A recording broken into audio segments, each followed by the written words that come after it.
سورۃ الفاتحہ 7 آیات پر مشتمل مکی صورت ہے۔ اس کے بہت سے نام ہیں۔ تفسیر روح المعانی میں علامہ محمود احمد الوسی رحمۃ اللہ علیہ نے اس کے 22 نام شمار کیے ہیں۔ اس کا مشہور نام سورۃ الفاتحہ ہے، یعنی کھولنے والی، کیونکہ مصحف عثمانی کو جب کھولا جاتا ہے تو سب سے پہلے جو سورت ملتی ہے وہ سورۃ الفاتحہ ہے۔ اس کا ایک اور نام ام الکتاب ہے، یعنی قرآن کریم کی اساس، بنیاد۔ قرآن کریم میں بیان کیے جانے والے مضامین اور مقاصد کا خلاصہ اس چھوٹی سی سورت میں ذکر کر دیا گیا ہے، اور گویا کہ سمندر کو کوزے میں بند کر دیا گیا ہے۔ اللہ رب العزت نے اور اس کے پیارے رسول صلی اللہ علیہ وسلم نے 5 نمازوں میں، بلکہ نماز کی ہر رکعت میں اس سورت کو پڑھنے کا حکم دیا کہ کم از کم دن میں 5 نمازوں میں، ہر نماز میں ہر مسلمان کے ذہن میں قرآن کریم کے مضامین اور مقاصد کا خلاصہ پیش ہوتا رہے، بار بار دہرایا جاتا رہے اور ان کے ذہن میں تر و تازہ ہوتا رہے۔ اس سورت کا ایک نام شفا ہے۔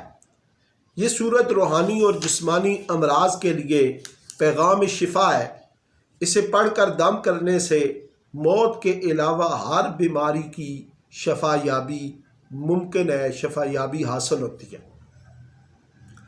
مسلم شریف کتاب الصلاۃ کی حدیث ہے، اور یہ حدیث قدسی ہے۔ نبی کریم صلی اللہ علیہ وسلم نے فرمایا، اللہ رب العزت فرماتا ہے کہ میں نے سورۃ الفاتحہ کو اپنے اور بندے کے درمیان تقسیم کر لیا ہے، آدھی میرے لیے اور آدھی میرے بندے کے لیے۔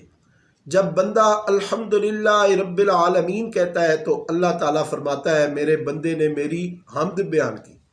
جب الرحمن الرحیم کہتا ہے تو اللہ رب العزت فرماتا ہے میرے بندے نے میری ثنا بیان کی۔ جب بندہ مالک یوم الدین کہتا ہے تو اللہ تعالیٰ فرماتا ہے میرے بندے نے میری عظمت اور بزرگی کا اعتراف کیا۔ جب ایاک نعبد و ایاک نستعین کہتا ہے تو اللہ تعالیٰ فرماتا ہے یہ میرے اور میرے بندے کے درمیان مشترک ہے۔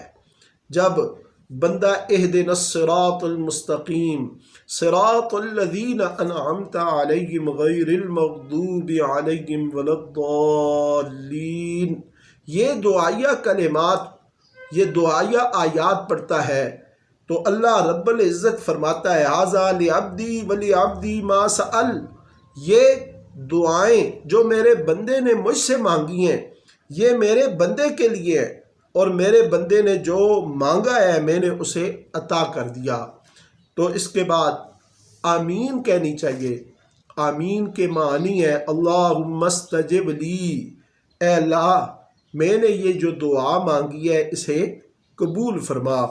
بخاری شریف کتاب الدعوات کی حدیث ہے، نبی علیہ الصلاۃ والسلام نے فرمایا امام جب نماز میں سورۃ الفاتحہ کی تلاوت ختم کرتا ہے تو فرشتے آمین کہتے ہیں، تم بھی آمین کہا کرو، کیونکہ جس کی آمین فرشتوں کی آمین سے مل جائے اس کے گزشتہ گناہ معاف کر